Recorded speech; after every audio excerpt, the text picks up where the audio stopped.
தம்பி கால்ல இருந்து 4 கதை கேட்டேன், ஒண்ணு கூட நான் சாட்டிஸ்ஃபை பண்ணல.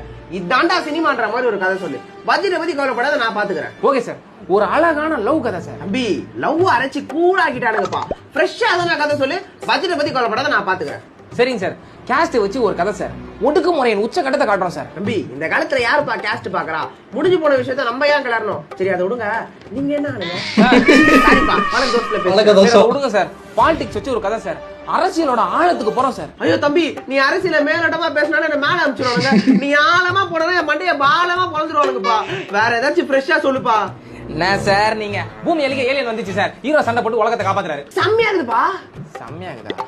அப்ப ஓகே சார், 3ல மாஸ் சீன் வச்சுக்கலாம், சன்ல சண்டை சீன் வச்சுக்கலாம், ஸ்டார்ல டான்ஸ் சீன் வச்சுக்கலாம். பட்ஜெட் அதிகமா பரவாயில்லையா? தம்பி நான் தான் முன்னாடில இருந்து சொல்லிட்டு இருக்கல, பட்ஜெட் பத்தி கவலைப்படாதப்பா. என்கிட்ட 10 ரூபா இருக்கு சார். 10 கோடிலாம் பத்தாது சார். 10 கோடியா? 10,000 ரூபாய் இருக்கு. 10,000? ஒரு 10,000 தான்ப்பா. டேய் 10,000 வச்சு டீமுக்கு டீ கூட வாங்க முடியாதா?